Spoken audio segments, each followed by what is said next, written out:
والصلاة والسلام على سيد المرسلين وعلى آله وأصحابه أجمعين وأشهد أن لا إله إلا الله وحده لا شريك له وأشهد أن محمدا عبده ورسوله أما بعد عن أبي أمامة رضي الله تعالى عنه أنه قال رسول الله أن رجلا سأل رسول الله صلى الله عليه وسلم ما الإيمان قال إذا سرتك حسنتك وساءتك سيئتك فأنت مؤمن قال يا رسول الله فما الإثم قال إذا هاك في نفسك شيء فدعه أو كما قال عليه الصلاة والسلام وقال عليه الصلاة والسلام لا يؤمن أحدكم حتى يكون هواه تبعا لما جئت به أو كما قال عليه الصلاة والسلام اللهم صل على سيدنا ومولانا محمد وعلى آل سيدنا ومولانا محمد وبارك وسلم استغفر الله الذي لا إله إلا هو الحي القيوم وأتوب إليه আল্লাহ পাক জাল্লা জালালুহু আমাদের সবাইকে মাফ করে দেন। আল্লাহ পাক আমাদেরকে দ্বীনের সহি বোঝ দান করেন, কামেল ঈমান নসিব করেন। আল্লাহ পাক তাকওয়াওয়ালা জিন্দেগি আমাদেরকে নসিব করে দেন।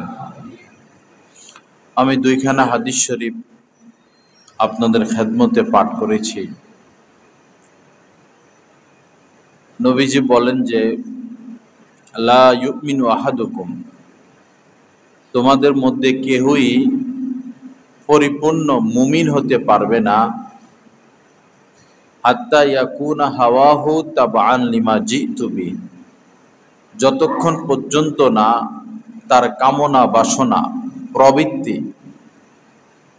প্রবৃত্তি কামনা বাসনা আমার আনিত দিন মোতাবেক হবে। অর্থাৎ আমাদের যত কামনা বাসনা, চাহিদা, ইচ্ছা, অনুরাগ যখন আল্লাহর রাসূলের দিন মোতাবেক হবে, সুন্নত শরীয়ত মোতাবেক হবে, তখন আমরা পরিপূর্ণ মুমিন হতে পারব। কামনা বাসনা কেউ কোরবান করে দিতে হবে, চাহিদা কেউ কোরবান করে দিতে হবে, মনের আশাকে কোরবান করে দিতে হবে, চাহিদাকে আল্লাহর দ্বীনের সামনে কোরবান করে দিতে হবে। আমার চাহিদা না, আল্লাহ রাসূলের চাহিদাই চাহিদা। আমার আশা আকাঙ্ক্ষা বলতে আমার আশা আকাঙ্ক্ষা নয়, আল্লাহ রাসূলের যে আশা আকাঙ্ক্ষা সেটাই জীবনে বাস্তবায়ন করতে হবে। যেমন ধরুন, ফজরের সময় আজান হলো, এখন কামনা বাসনা কি?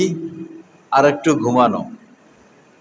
অনেকে তো 3টার দিকে ঘুমায়, অনেকে 2টার দিকে ঘুমায়, ঘুম পুরা হয় না। তখন কামনা বাসনা আশা সবকিছু কি আর একটু ঘুমাই। কিন্তু এই সময় দিন কি বলে, শরীয়ত কি বলে? না, ঘুমানো যাবে না। আল্লাহু আকবার, আল্লাহ সব কিছুর চেয়ে বড়। আসসালাতু খায়রুম মিনান নাওম, নামাজ ঘুম থেকে উত্তম। এরপরে মনে করুন কেউ সেজদা দিল, 1 রাকাতে 2 সেজদা। এখন তার ইচ্ছে হলো 2টা মাত্র সেজদা দিলাম, আরেকটাও দেই। এটা কি দিন মোতাবেক হলো? কিন্তু দেখতে তো এটাকে ভালো কাজ মনে হয়, সেজদাই তো দিব। ভালো কাজ হলেও সেটা করা যাবে না, দিন মোতাবেক হতে হবে। কারণ এই কাজটা আমার কাছে না ভালো, আল্লাহ আল্লাহ রাসূলের নজরে এটা ভালো না। নির্দেশ 2 সেজদা, 3টা দেওয়া যাবে না। এমনই ভাবে আপনি খানা খেতে বসলেন, খানা শেষ, বিদেশে বিয়ার খায়, মদ খায়, খাওয়ার পরে অবৈধ হারাম বহু জিনিস থাকে। আপনার মনের ইচ্ছা যে কখনো তো খাওয়ার পরে মদ খাই নাই, 1 কাপ খাই, অন্তত 1 ঢোক খাই, মনের ইচ্ছা। এই ক্ষেত্রে আল্লাহ আল্লাহ রাসূলের কি ইচ্ছা? খাওয়া যাবে না, এটাই দিন। আমার কামনা বাসনাকে আমি জলাঞ্জলি দিয়ে দিব, কোরবান করে দিব। কেউ লুঙ্গি পরলো বা প্যান্ট পরলো,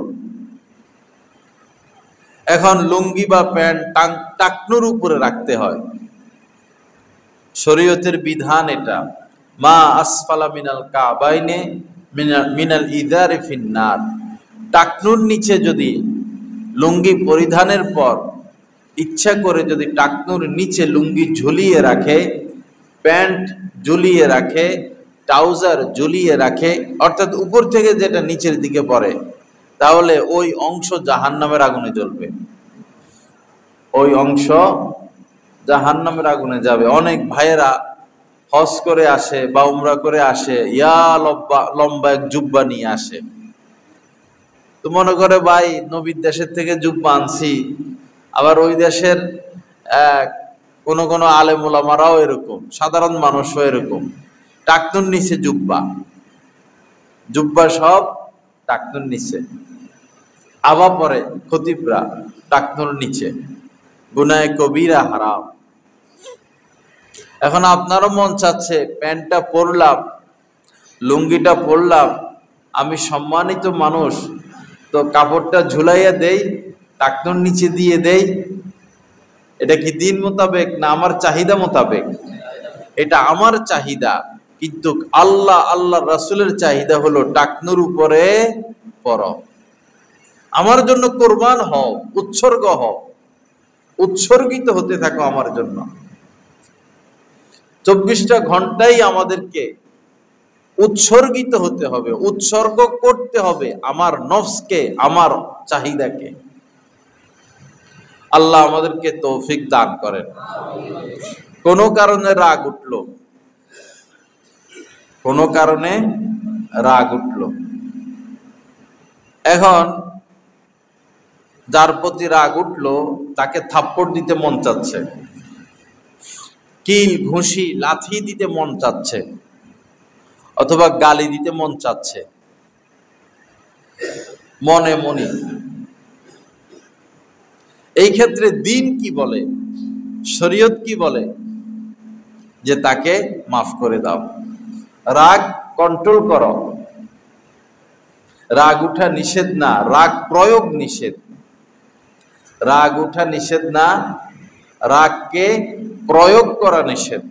রাগ উঠতেই পারে, রাগ উঠছে, এখন তার নাক ফাটাইয়া ফেলতে মন চাইতেছে, কিন্তু আল্লাহ আল্লাহ রাসূলের এই মুহূর্তে চাহিদা হলো তাকে মাফ করে দাও, তাকে মাফ করে দাও। লা ইউমিনু আহাদুকুম হাত্তা ইয়াকুনা হাওয়াহু, হাওয়া মানে এই প্রবৃত্তি, চাহিদা, কামনা বাসনা, যতক্ষণ পর্যন্ত না আমার কামনা বাসনা শরীয়ত মোতাবেক হবে, দিন মোতাবেক হবে, আল্লাহ আল্লাহর রাসূলের চাহিদা মোতাবেক হবে, ততক্ষণ পর্যন্ত আমরা মুমিন হতে পারবো না। চাহিদা মোতাবেক হতে হবে আমাদের কামনা বাসনা। রাস্তায় গেলাম, এখন কোনো মহিলা আসতেছে, কোনো মেয়ে আসতেছে, তো কামনা বাসনা এই যে তাকে দেখি, এই কামনা বাসনা বড় কঠিন। যুয়্যিনা লিন-নাসি হুব্বুশ শাহওয়াত মিনান নিসা, নারীর প্রতি পুরুষের অন্তরে আকর্ষণ এবং পুরুষের প্রতি নারীর অন্তরে আকর্ষণ, এটা সৃষ্টিগতভাবে বান্দাকে পরীক্ষা করার জন্য, বান্দাকে পরীক্ষা করার জন্য, কদমে কদমে পরীক্ষা, নিঃশ্বাসে নিঃশ্বাসে পরীক্ষা। ওয়ালা নাবলু আন্নাকুম বিশাইইম মিনাল খাউফি ওয়াল জুই ওয়া নাকসিম মিনাল আমওয়ালি ওয়াল আনফুসি ওয়াস সামারাত। অনেক কথা, অবশ্যই আমি পরীক্ষা করব। আল্লাহ পাক বলেন অবশ্যই অবশ্যই আমি পরীক্ষা করব। এই পরীক্ষা তাকে দেখতে মন চাচ্ছে, এখন আল্লাহ আল্লাহ রাসূল চাচ্ছেন, তার দিকে তাকায়ও না, আর আমার প্রবৃত্তি চাহিদা বলতেছে তাকে দেখো। এখন কোনটা করব? যদি দেখি তা আমি মুমিন হতে পারলাম না, কামেল মুমিন। আর যদি না দেখি, আল্লাহর কসম, আল্লাহ আল্লাহ রাসূলের ভাষ্য মোতাবেক আমি কামেল মুমিন হয়ে গেলাম।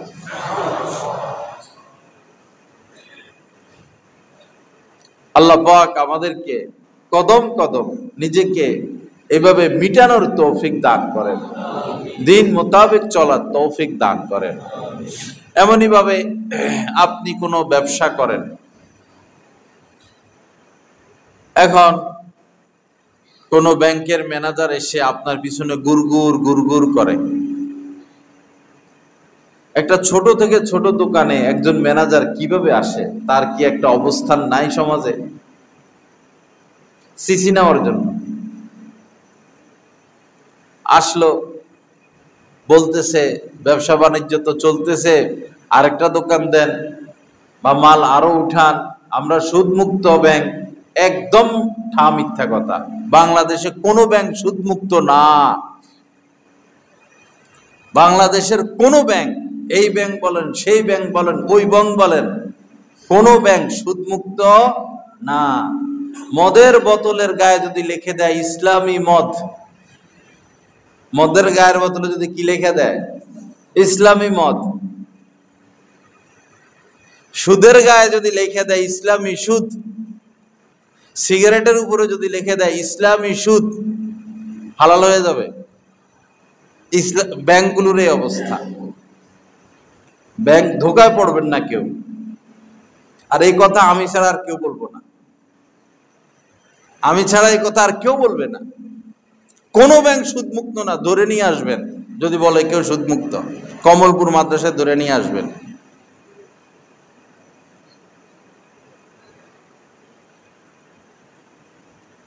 এখন আপনি দোকানে আইসা গুড়গুড় গুড়গুড় গুড়গুড় সিসি নেন, মাল তো কম কম দেখা যাচ্ছে, তাক এটা খালি, এখানে আরেকটা তাক বসাইতে পারেন, কিছু মাল উঠাইতে পারেন।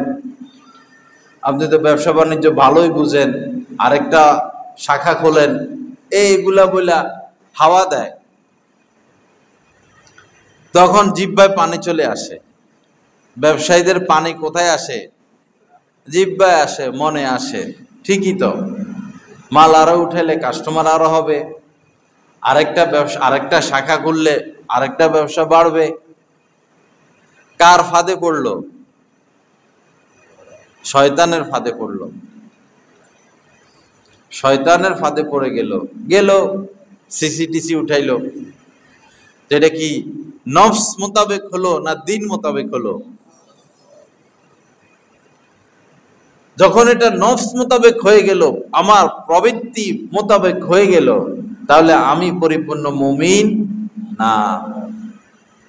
আর হাজার ম্যানেজার আসবে, হাজার সুযোগ সুবিধা আসবে, হাজার প্রস্তাব আসবে, আমারও মন চাচ্ছে সেদিকে ধাবিত হতে, কিন্তু আমি তো আল্লাহকে ভয় করি। আল্লাহ তো দেখতেছেন, আল্লাহর সাথে আছেন।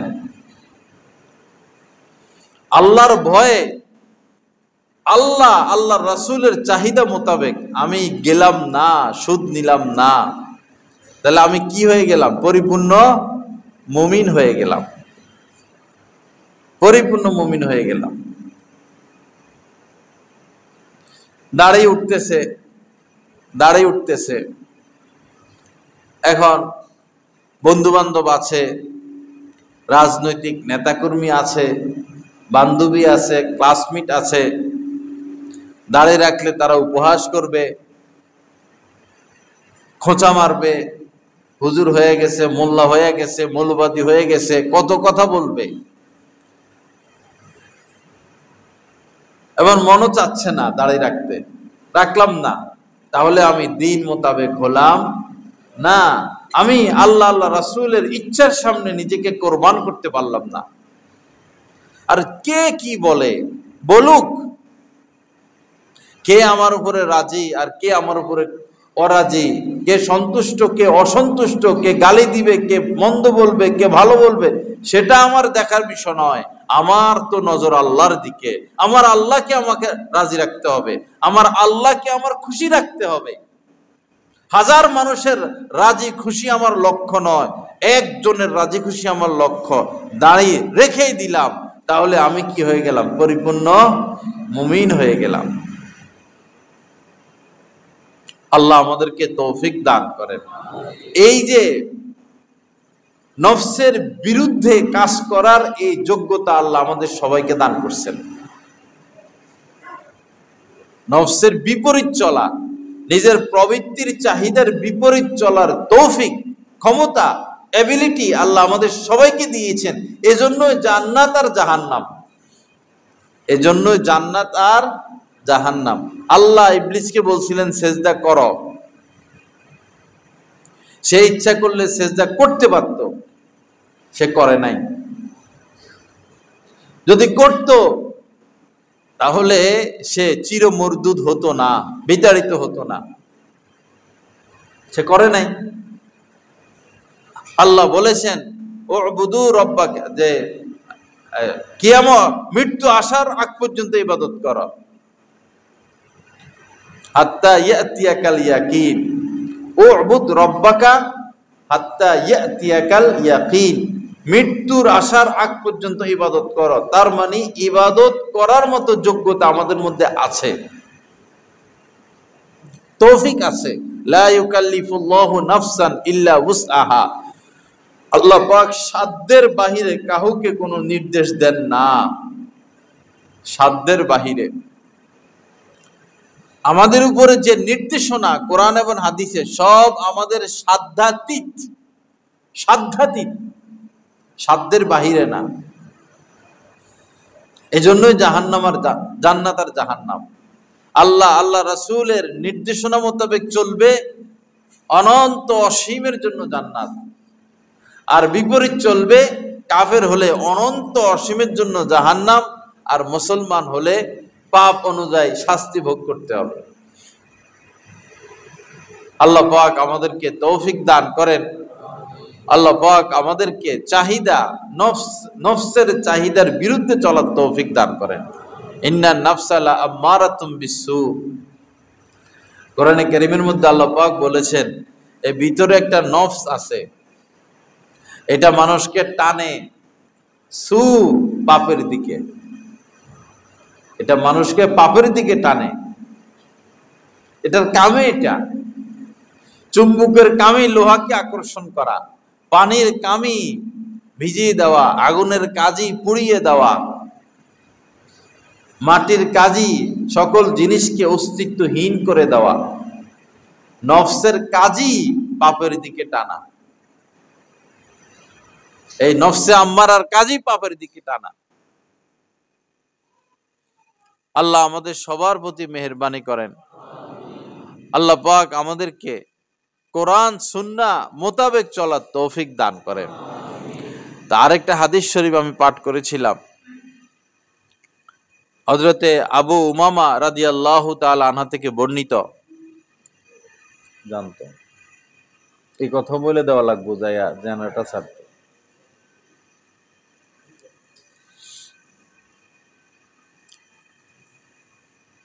একজন নবীজিকে বললেন যে ইয়া রাসূলুল্লাহ, ঈমান কি জিনিস?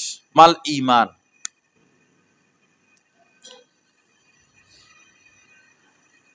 কিয়ামত পর্যন্তের জন্য নবীজি জবাব দিয়ে দিয়েছেন ঈমান কি জিনিস। ঈমান বলতে এখানে কামেল ঈমান উদ্দেশ্য।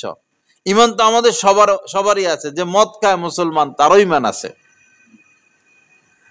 যে কখনোই নামাজ রোজা কিছুই করে না, কিন্তু আল্লাহকে বিশ্বাস করে, রাসূলকে বিশ্বাস করে, তারও ঈমান আছে। ঈমানের তো স্তর আছে।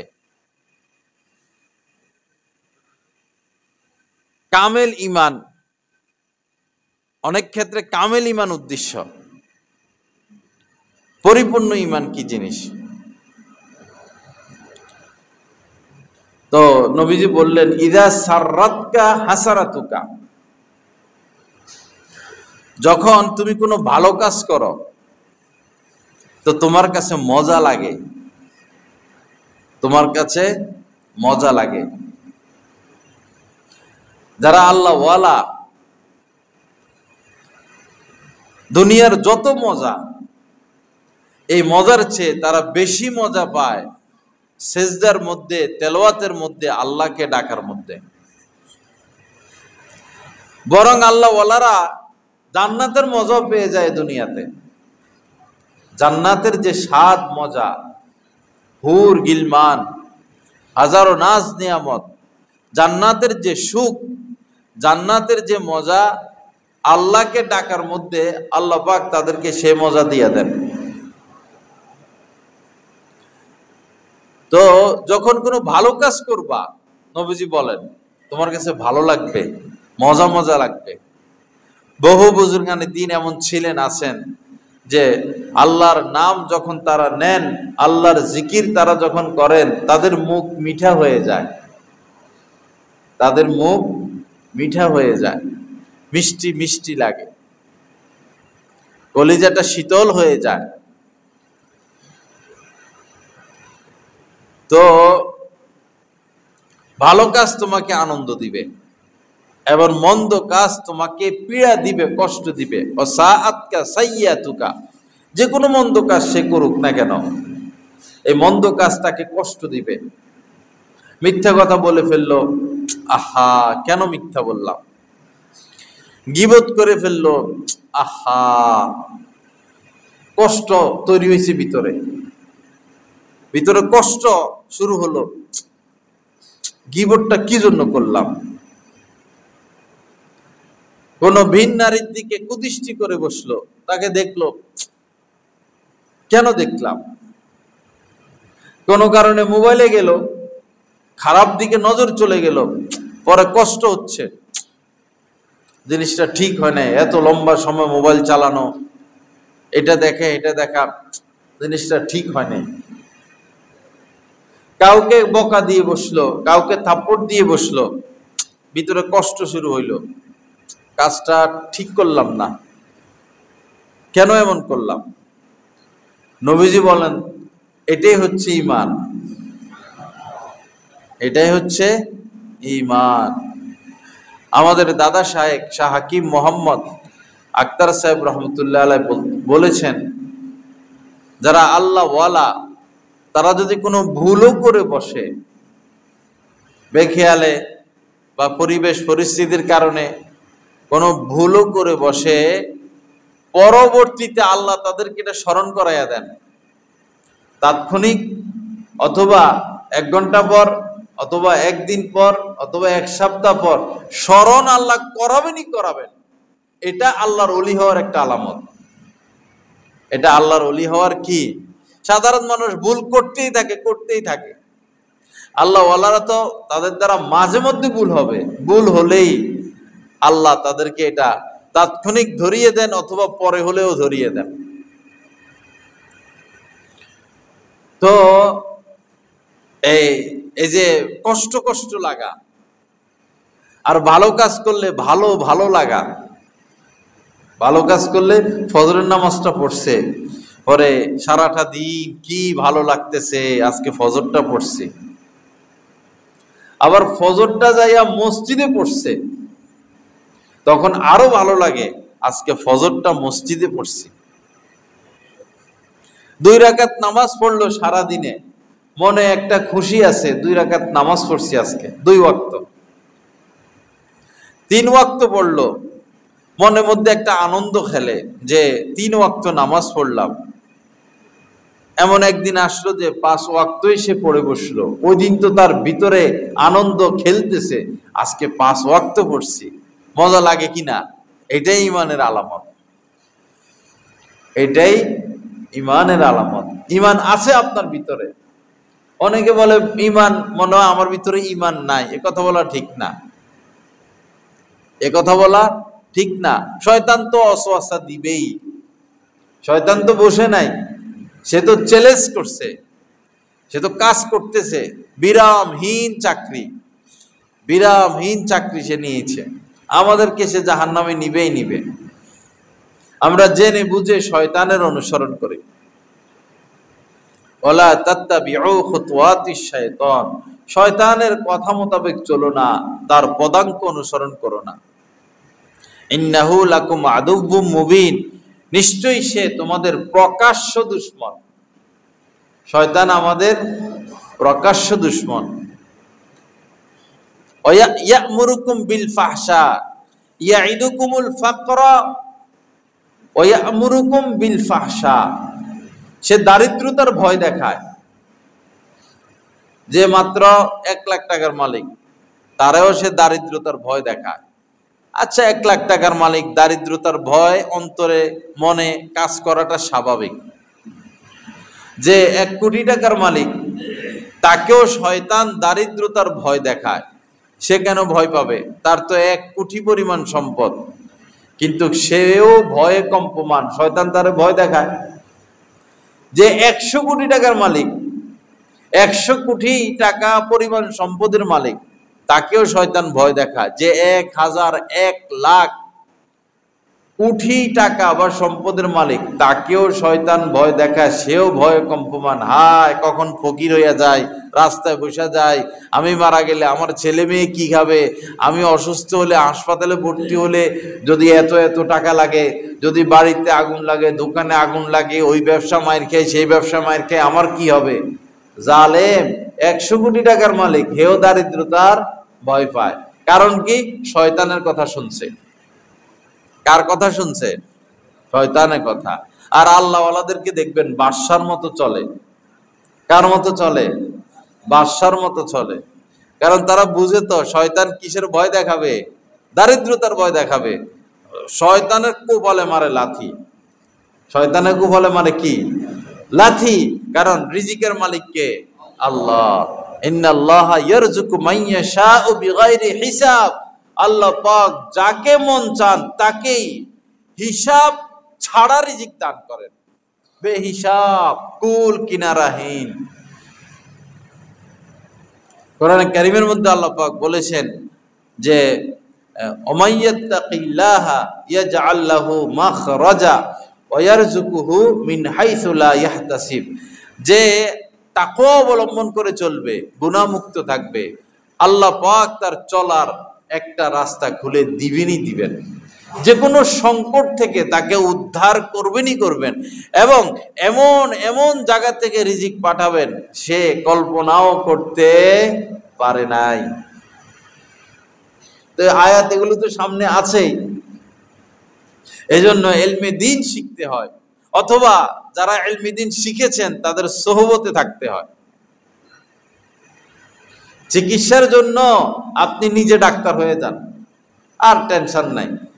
ডাক্তার হতে পারলেন না, তাহলে ডাক্তারের শরণাপন্ন হন। কোরআন সুন্নাহ মোতাবেক চলতে হলে, শান্তির জিন্দেগি পেতে হলে কোরআন হাদিস শিখতে হয়, কোরআন সুন্নাহ শিখতে হয়।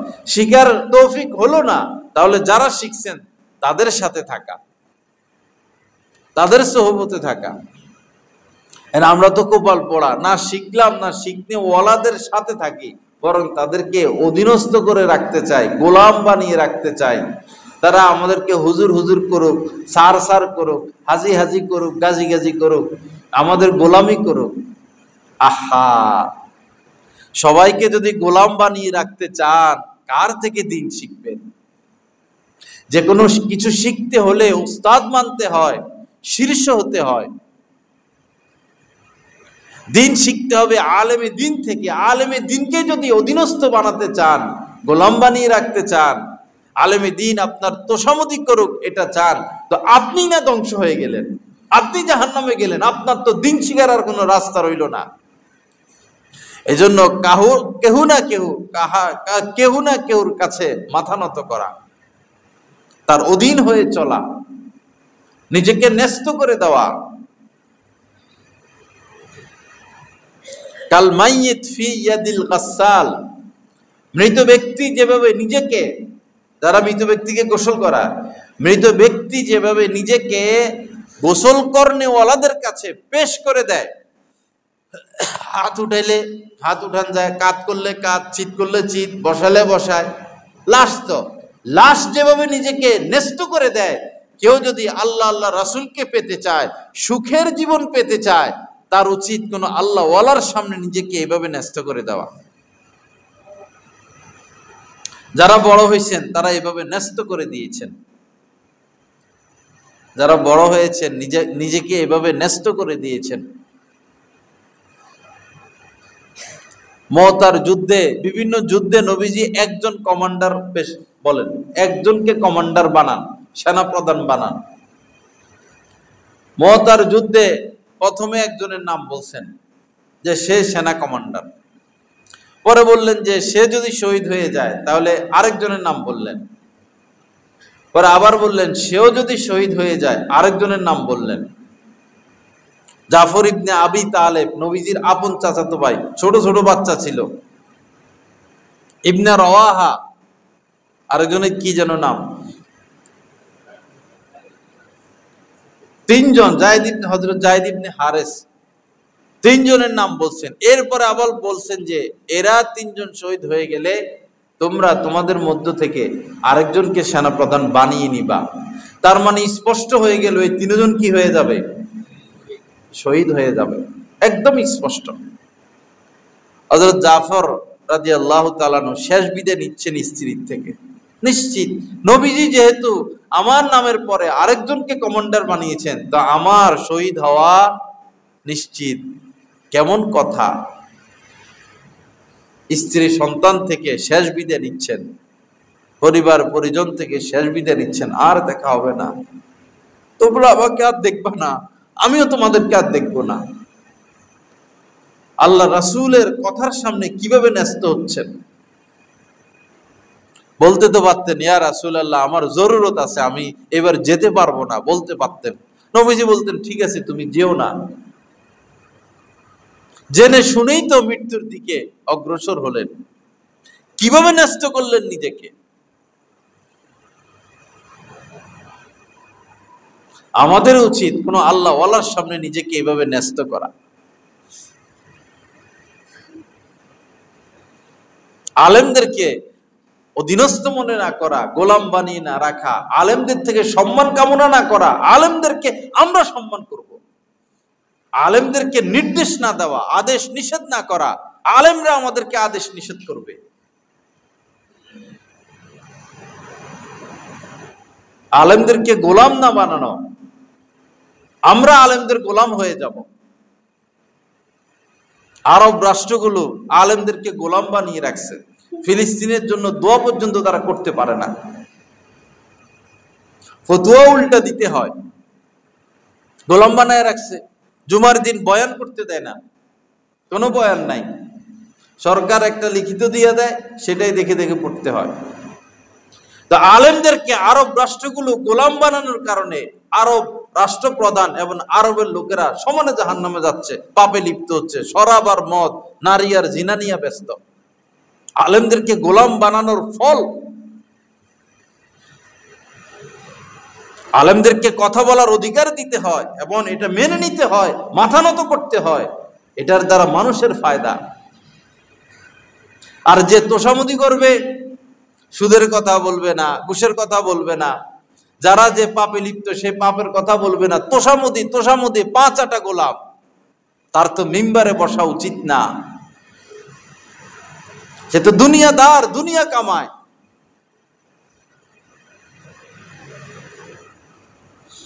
লা ইলাহা ইল্লাল্লাহ। আল্লাহ পাক সহিহ বুঝ দান করেন, আল্লাহ পাক হক্কানি আলেম চিনার তৌফিক দান করেন, হক্কানি আলেমদের সাথী হওয়ার তৌফিক দান করেন, তাদের সহযোগী হওয়ার তৌফিক দান করেন, হক্কানি আলেম ওলামাদের সহযোগী হওয়ার তৌফিক দান করেন।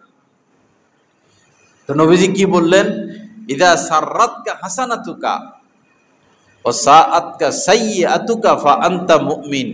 যখন ভালো কাজ করলে ভালো ভালো লাগে, মজা মজা লাগে, আত্মতৃপ্তি আসে, স্বাদ লাগে। আর পাপের কাজ করলে কেন করলাম, ঠিক হয় নাই, কষ্ট কষ্ট লাগে, অন্তরটা ঘোলা ঘোলা লাগে, পেরেশানি লাগে। নবীজি বললেন তাহলেই তুমি মুমিন। এরপরে সাহাবী বললেন, ইয়া রাসূলুল্লাহ ফামাল ইসম, গুনাহ কি জিনিস? নবীজি বললেন, ইদা হাকা ফি নাফসিকা শাইউন, যখন কোনো কাজ করতে তোমার মনে খটকা লাগে।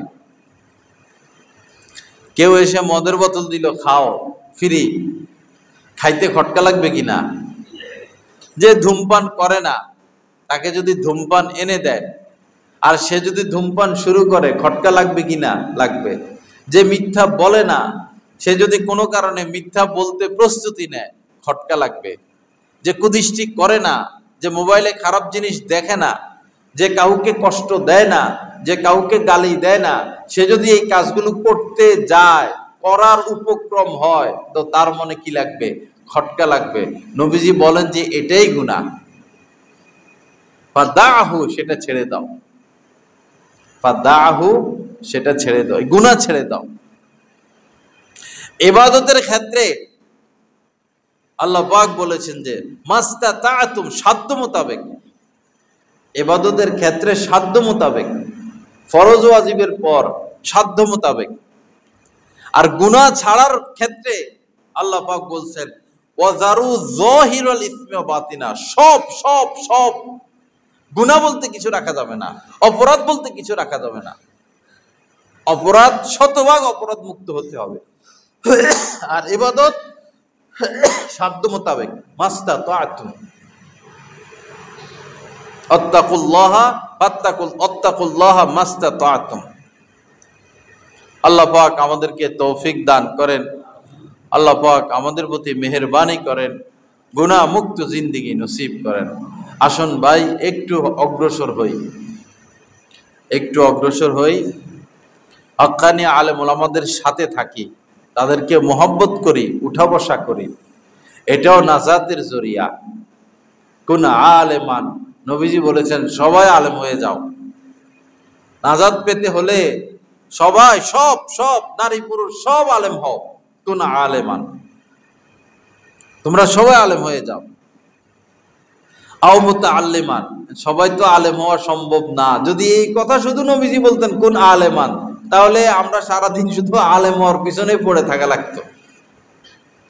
পরে বলছেন যে আও মুতাআল্লিমান, সবাই তো আর আলেম হতে পারবা না, সবার মেধাও ওরকম থাকবে না, শক্তি সামর্থ্য ওরকম থাকবে না। আচ্ছা ঠিক আছে, তাহলে আলেমের ছাত্র হয়ে যাও, কোনো একজন আলেমের শিষ্য হয়ে জীবন কাটাও, কোনো একজন আলেমকে অনুকরণ করো।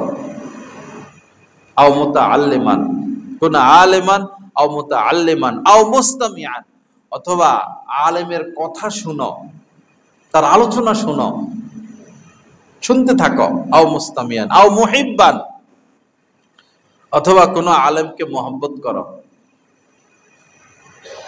করো, ভালোবাসো। আলেমদের প্রতি আমাদের ভালোবাসা লাগে না, ওই দুই বেডির প্রতি ভালোবাসা, যারা দেশকে শেষ করে দিছে এদের প্রতি ভালোবাসা।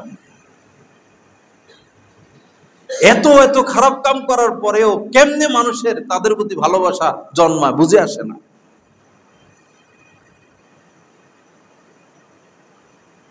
আর মসজিদের ইমাম সাহেব আমারে সালাম দিল না কেন রে, আমারে দেখে দাঁড়ায় গেল না কেন রে, এই দাও বিদায় দিয়া দাও, ইমামরা কি দিয়া দাও, বিদায় দিলে এখানেই কি শেষ? কিয়ামতের ময়দানে কি আবার বসতে হবে না? হবে, আবার বিচার হবে।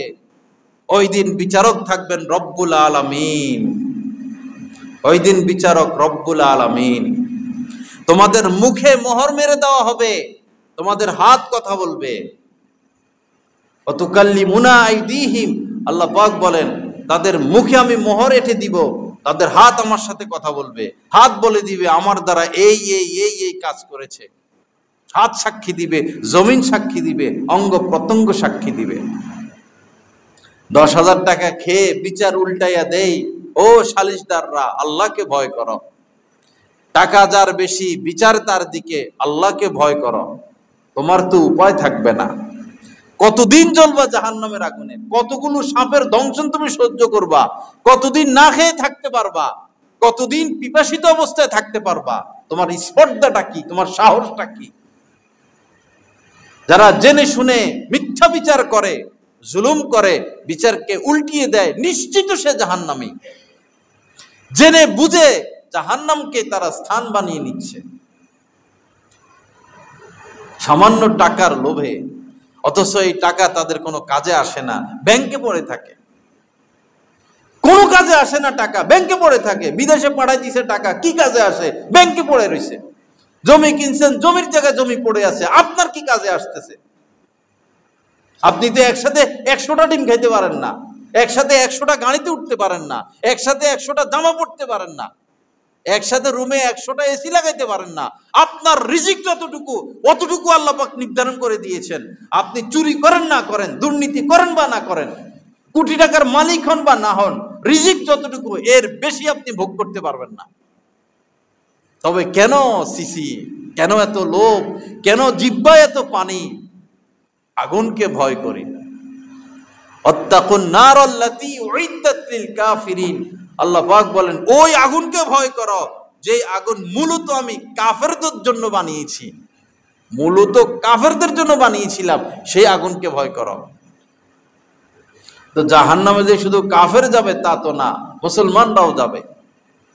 এই লম্বা জিহ্বার কারণে, অপরাধের কারণে, মিথ্যা বিচার, মিথ্যা ফয়সালার কারণে, আলেম ওলামাদের উপর জুলুম, অবিচার, অত্যাচারের কারণে।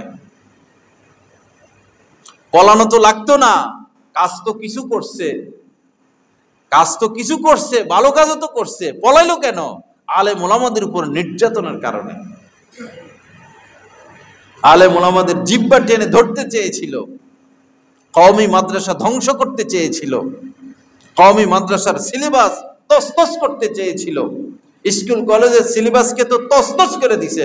মূর্খ লোকদের দ্বারা, নাস্তিকদের দ্বারা সিলেবাস তৈরি।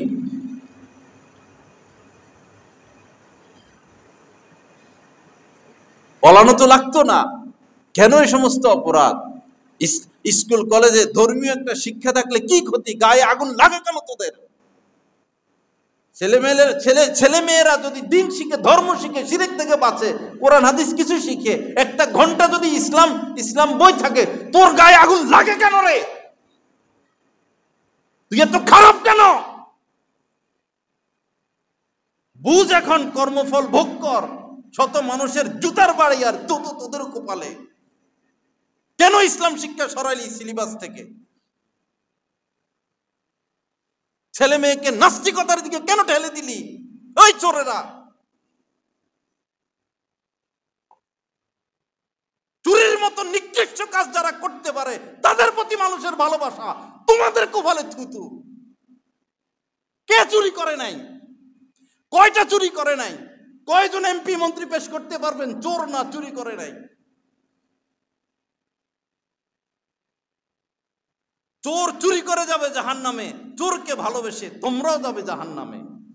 তওবা করো, তওবা করো, ফিরে আসো, তওবা করো, আল্লাহকে ভালোবাসো, রাসূলকে ভালোবাসো, হক্কানি আলেম ওলামাদেরকে ভালোবাসো। কন্টাকি মোল্লাকে নয়, সুরালা মোল্লাকে নয়, হক্কানি আলেম ওলামাকে ভালোবাসো। হক্কানি আলেম ওলামা মাহফিলে গেলে মানুষ নাই, আর কন্টাকি মোল্লা, গলাবাজ মোল্লা আসলে জায়গা নাই। সব জায়গায় ক্যান্সার, সব জায়গায় সমস্যা। আল্লাহ পাক সহি বুঝ দান করেন। আল্লাহ পাক আমাদেরকে মাফ করে দেন, গুনাহ মুক্ত জিন্দেগি নসিব করেন, হককে হক বলে দেওয়ার তৌফিক দান করেন, না হককে না হক বলে দেওয়ার তৌফিক দান করেন। ওয়া আখিরু দাওয়ানা আলহামদুলিল্লাহি রাব্বিল আলামিন ওয়া সাল্লাল্লাহু আলা নবিয়্যিল কারীম।